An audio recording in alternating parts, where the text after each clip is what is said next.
The iPad received a dramatic redesign this time last year, the first since the iPad 2, so it was perhaps to be expected that the iPad Air 2 would focus on refinements and feature additions rather than a complete overhaul. When Tim Cook first unveiled Apple's new flagship tablet, at its annual event in Cupertino, we'd have struggled to tell what was different if it hadn't been spelled out. A button redesign here, a speaker grill touch-up there. The chassis bears all the design hallmarks of last year's iPad Air, with its flat back and abruptly curved edges. As it turns out, Apple has managed to shave 18% off the thickness of the new device. It's now an almost impossible 6.1mm thick, 1.4mm slimmer than the original iPad Air, at 437 grams, down from 469 grams. It's one of the lightest large-screen tablets on the market. The engineering feat involved to achieve this can't be faulted, and we're happy to see that Apple is still claiming 10-hour battery life. The screen was great on the original iPad Air, and its vital statistics haven't changed here.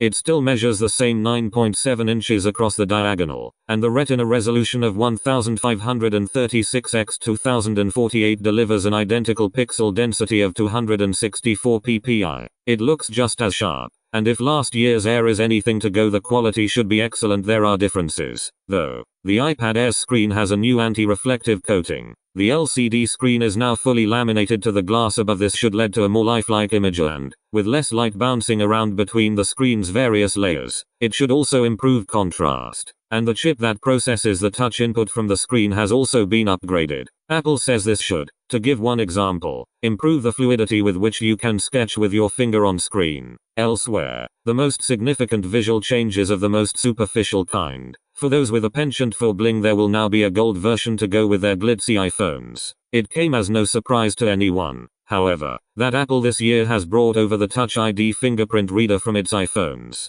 In look, it's very similar to those you'll see on countless iPhones, and it works in largely the same way. To register a fingerprint, you repeatedly tap your finger to the sensor, then change the orientation of your finger and do it again. Once done, the iPad can be unlocked simply by holding a finger to the sensor. As with the iPhone 5s, 6 and 6 Plus, it will be possible to use the sensor to pay for items purchased through the App Store or iTunes. And now that iOS 8 has opened the system up to third parties, you'll soon be able to use it with other apps too. The iPad Air 2's camera is an 8-megapixel snapper, equipped with an aperture of f2.4 and a pixel size of 1.12 microns. That should result in higher quality photographs, and with dual microphones, audio in videos ought to sound better as well. There's number 4K video capture though. The highest resolution footage you can capture is 1080p. The camera app also gets new capabilities, including burst, 120 fps slow-mo, time-lapse, and a 43-megapixel panorama mode. Meanwhile, the front-facing camera adds a burst mode and HDR. It wouldn't be an iPad launch without an upgrade to the internals, and the iPad Air 2 is no different. Inside is a new A8X chip, which Apple says is 40% faster than the A7X in the iPad Air. There's also an upgraded GPU, which is 2.5x faster than previously. The storage options have also changed, in line with the iPhone 6 and 6 Plus. The iPad Air 2 will be available with 16GB, 64GB or 128GB models, but there will be number 32GB model, and the iPad Air 2 will have both 800 and 2.11 AC Wi-Fi and improved 4G speed with up to 150 ms download speed.